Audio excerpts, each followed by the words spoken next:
Iran has a new leader, but no regime change. The son of the former Ayatollah is considered to be even more of a hardliner than his father. Meanwhile, Israeli forces are targeting Iran's oil facilities and military infrastructure, while Iran and Hezbollah continue launching missiles at Israel.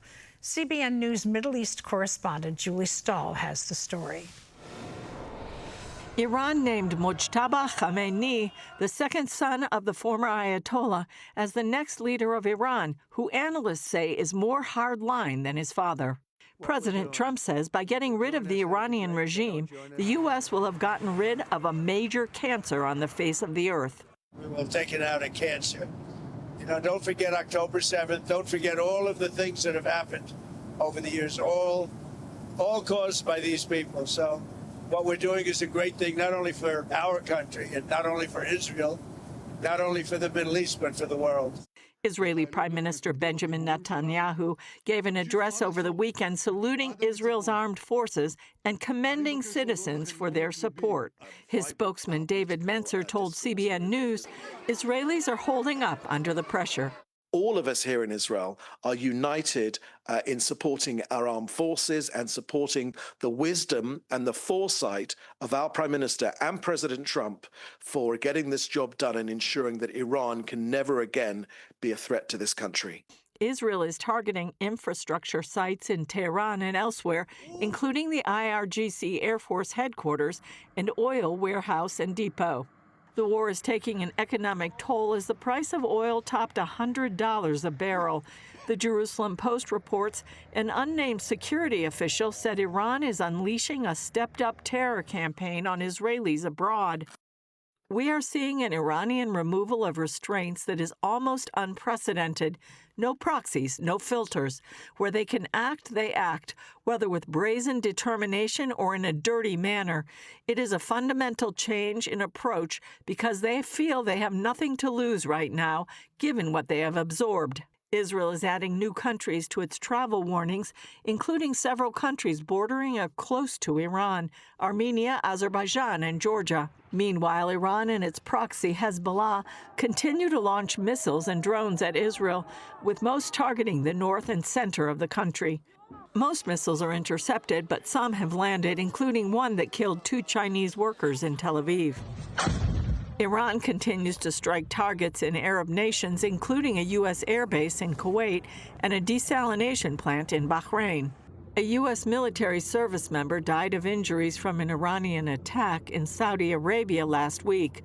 In Washington, D.C., President Trump and Vice President Vance attended the transfer of 6 soldiers who died in an attack on a base in Kuwait. Over the weekend, Israel also carried out more than 100 attacks on Hezbollah in Lebanon. 2 Israeli soldiers were killed, including a Druze soldier. In a pushback against the terror group, Lebanon adopted a decision banning Hezbollah military and security activities, showing an attempt by the government to position itself as the protector of national security. Julie Stahl, CBN News, Jerusalem. Well, CBN Middle East Bureau Chief Chris Mitchell joins us now live from Jerusalem. So, Chris, the Muslim clerics have named the son of the former Ayatollah as the new supreme leader. What can you tell us about him, and what does that statement make about Iran's determination to keep on fighting? Yeah, Gordon, Mojtaba Khamenei, he's 56 years old. He was educated in Iran's religious center, so he's part of that religious fanaticism in Qom. He was in his father's inner circle. He wielded power behind the scenes, and he also has, Gordon, close ties to the IRGC. And to give you an idea of what he's like, he worked with the IRGC to crush the 2009 Green Movement. That was brutal crackdown then as well. But what statement does it make? It's really a defiant move, Gordon. And I think it's designed to signal that the fanatical, jihadist, Shiite ideological line, it's going to continue. It's going to dominate the Iranian leadership. And many see the IRGC as the real power in Iran. But they issued a statement pledging their loyalty and absolute obedience to Khamenei. Now, I said the IRGC, they control most of the economy. So it seems like his election is going to signal that the military security establishment, the IRGC, is still in control. But on the other hand, the U.S. and Israel say he's really in their sights, they don't want to leave any man standing. Does this signal there's going to be a crackdown on the protesters yet again, that the people of Iran are not safe from their own government? Are we going to see more repression? I think that's exactly what it says, Gordon, that the protesters, and I don't think there's many of them out now because of the bombing and the fact that they are putting their lives at risk right now. So I think that kind of suppression, that oppression, and the brutal crackdown on those protests isn't going to end anytime soon. I think it's going to continue. When you total up the police force of Iran, the Republican Guard, all of these various forces, the clerics, the entire judiciary is part of this. You get to 1 million people who have weapons, and does that make it pretty obvious that until there are ground troops in force in that country, you're not going to see a regime change? Well, it's a great question. There are about 1 million, I should say, IRGC plus the Basij, not including the army, which is a whole different story. But it seems like what the U.S. and Israel right now are hitting the headquarters of the IRGC and the Basij all across Iran. Now, that may destroy their infrastructure, but that certainly doesn't take them off the playing field. And so some people say you're going to have ground troops on the ground at some time.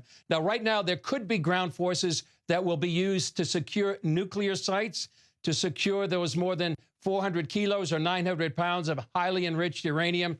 That's enough to make 11 nuclear bombs. And that's something that the Israel Special Forces did back in 2006. They destroyed a Syrian nuclear reactor, but the boots on the ground may have to come eventually, but unlikely that there would be a ground invasion. If there was a sudden regime collapse, perhaps, Gordon, or power vacuum, there may be a small force to secure like nuclear sites. But I think what the Israeli ambassador said yesterday, I think is very telling. The ultimate boots on the ground will have to be the Iranian people, representing about 90% of the people that would be able to rise up against those 1 million IRGC and Basij forces. Well, it's tough to rise up when you don't have any weapons. Are both sides sort of playing a waiting game here, letting economic forces take over? On the Iranian side, they've closed the Strait of Hormuz, and so oil predictably is I mean, some people are saying it could go as high as $150 a barrel. So, I filled up my gas tank last night, and suddenly it's, 80 cents more a gallon.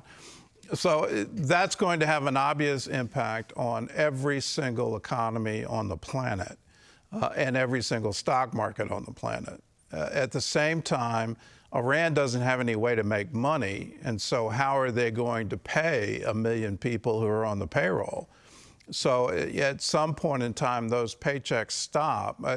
Are both sides playing some kind of strange waiting game? Who's got the most money to wait it out?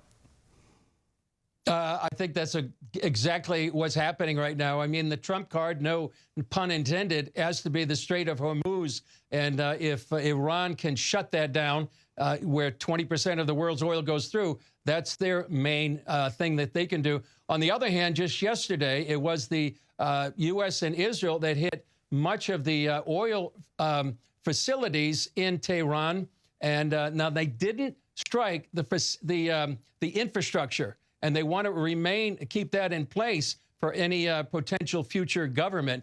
But they have hit much of their fuel depots, and that takes away some of their economy and the ability to actually fuel the IRGC, the Basij, and the army. So it definitely is an economic war going on behind all the explosions and the kinetic battle that's going on.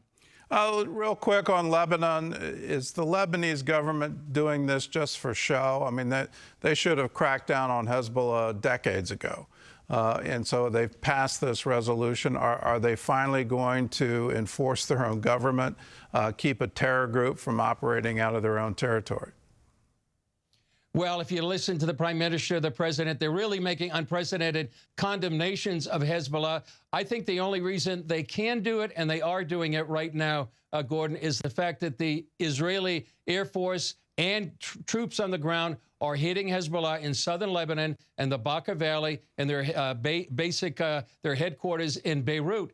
And because of that, I think that's why the government is coming out with these strong statements. I think until then and until now, they really haven't felt they've had the ability or the boots on the ground, I should say, the force behind them that's really going to degrade Hezbollah to a measure where they can actually speak out against them. All right. Well, Chris, thanks for joining with us. I'm not hearing sirens in the background, so that's good news for Jerusalem today. Thanks for joining with us. Thanks, Gordon.